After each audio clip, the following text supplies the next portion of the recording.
Received a question from Georgia in my free Facebook group, Girls Who Lift with Grant. If you want to join us in that group for free, simply just click the link in the comment section I've left on this video. The question goes something like this. Grant, I've been training for 12 months now, and it's time for me to get super serious with my strength training. I want to get stronger. I've tried a million one different ways to do the programs, but I want the most simplest, straightforward path to get stronger and apply progressive overload to my workouts. So here's the deal. There's many ways you can apply progressive overload.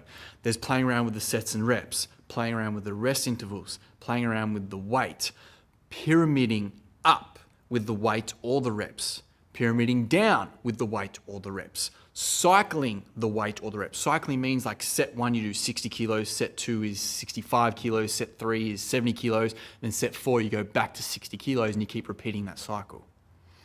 So because there's many ways to apply progressive overload, there's many ways to also get really confused.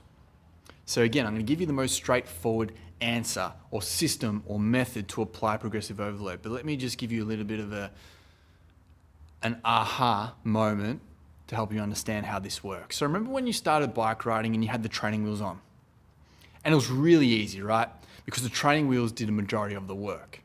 And you built up some experience just training the bike, learning how to steer, to brake and whatnot. And eventually your parents are right, it's time to take those training wheels off. You take the training wheels off and it's hard. It's really hard, right? Like you're shaking all over the place. You do about 3 pedals and you fall off. You have to put your foot down to stop yourself from falling over. But there's nothing else you can do. Your parent just simply holds onto the back of the seat and you just practice. It's so hard, but you just keep practicing until it becomes easy. So, in month 1, as I said, your parents holding onto the seat, you might get 4 pedals and then you have to stop because you're going to fall over. And then in month 2, you might finally get 10 pedals before you have to stop and put your foot down. And then over time, over a few months, the hard, let's call it 10 out of 10 in terms of how hard it was, it starts to decrease. It goes from a 9 out of 10 to an 8 out of 10 to a 7 out of 10. And roughly when, maybe 3, 4, 5 months down the track of riding without the training wheels, finally your parent lets go of the bike because they're comfortable, because you have built up experience and you've had the patience of just making the bike ride, which was really hard for you to do in the beginning, easy enough so that your parent is confident enough to let go and know that you're safe and you're okay. That's exactly how you're going to approach this progressive overload method.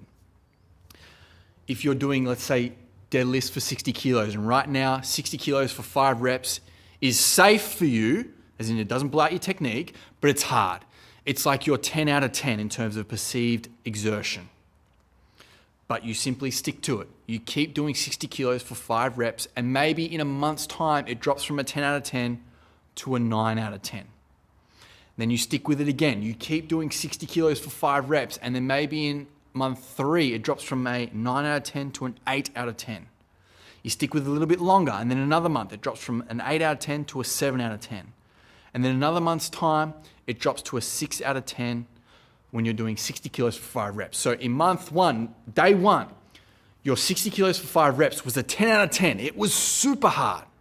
But then in 3 months' time, it dropped to a 6 or a 5 out of 10 by simply just continuing to practice deadlifting 60 kilos for 5 reps. Once it gets to that 5, 6 or 5 out of 10, add 5 kilos to the bar. Takes you back to 65 kilos. It takes you back to your 10 out of 10 for 5 reps. Stick to it. And in 3 or 4 months' time, eventually it'll start dropping from a 10 to a 9 to an 8 to a 7 to a 6 to a 5 out of 10. Add 5 kilos to the bar. You're now up to 70 kilos. It jumps back up to 10 out of 10 for you again. And you keep repeating that. So like I said, it's very simple, but very hard to do because it requires a lot of patience and a lot of putting the blinders on and ignoring shiny object syndrome. What I mean by that is jumping from program to program to program when you end up just spinning your wheels. So that's the most simplest, basic progressive overload method you can apply to get stronger. Make the hard become easy. Good luck.